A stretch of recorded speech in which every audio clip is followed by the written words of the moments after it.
বিসমিল্লাহির রহমানির রহিম। বাংলাদেশে এখন বর্তমানে যে একটা সবচেয়ে বড় সমস্যা হয়ে দেখা দিয়েছে সেটা আমাদের ধর্মীয় কিছু উগ্রপন্থী বাংলাদেশকে এমন একটি বেড়াজালে ফেলে দিচ্ছে যে আপনারা দেখেছেন যে সারা বাংলাদেশে এখন যে একটা আমাদের ইসলামের মুসলমানদের মধ্যে যে একটা নিজেদের মধ্যে দ্বন্দ্ব লেগেছে, এটা সাধারণত এই তাবলিগ জামাতকে নিয়ে। আমি মনে করি তাবলিগ জামাত কে কেমন মনে করলো জানি না, হয়তো আমি তাবলিগ জামাতের লোকও না, কিন্তু তাবলিগ জামাত একটা ইসলামকে প্রচার করার জন্য সারা বিশ্বে তারা কাজ করে যাচ্ছে। তারা নিজে এই তাবলিগ জামাতের কাজ করতে গিয়ে তারা কেউ টাকা নিচ্ছে না, যেমন মাহফিল করতে গেলে এই আমরা টাকা নিচ্ছি, কিন্তু তারা নিজেদের পয়সা, পকেটের পয়সা খরচ করে তারা মানুষকে চারিদিকে ইসলাম প্রচার করছে। কিন্তু আমরা দেখেছি এই ব্রিটিশ আমল থেকেই এটা সাধারণত এই থেকে উপমহাদেশের মধ্যে ভারতের উত্তরপ্রদেশ থেকে এই তাবলিগের জামাতটা শুরু হলো মাননীয় ইলিয়াস সাহেবের মাধ্যমে। কিন্তু এটা আস্তে আস্তে পাকিস্তান, বাংলাদেশ সব জায়গায় ছড়িয়ে গেল। কিন্তু এটা তো কোনো লাভজনক কোনো না, প্রতিষ্ঠান না। কিন্তু এই তাবলিগ জামাত নিয়ে বাংলাদেশে যে একটা অরাজকতা হচ্ছে বিশ্ব পরিস্থিতিতে, আমি এই জন্য কথাটা বলছি, সারা বিশ্বে মুসলমান নিপীড়িত, নির্যাতিত হচ্ছে।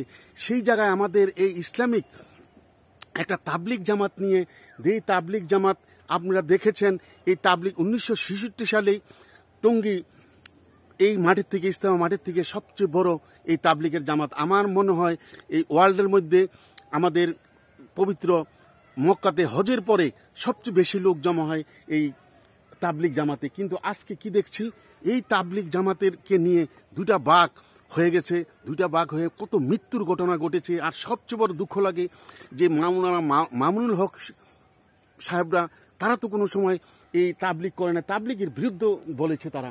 কিন্তু এখন দেখা যাচ্ছে তারা তাবলিগের একটি গ্রুপের সাথে তারা থেকে এই সাতপন্থী, জুবাইরপন্থী, তারা এখন জুবাইরপন্থীর সাথে থেকে এই সাতপন্থীকে বাংলাদেশ থেকে বিতাড়িত করতে হবে।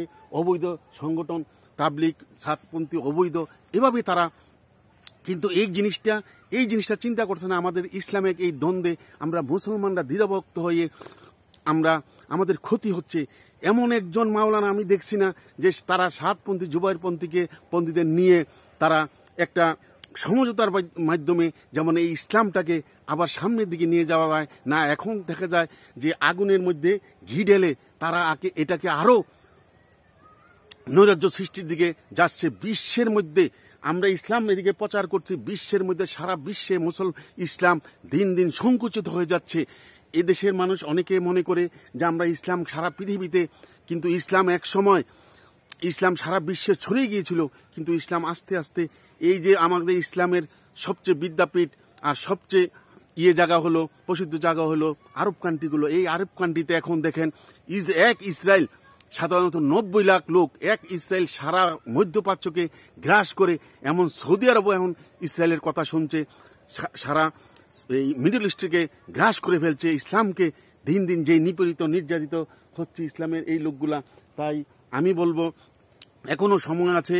আমাদের যারা ধর্মীয় বুজুর্গান, তাদের কাছে আমার বিনীত অনুরোধ থাকবে, ইসলামকে বাঁচান।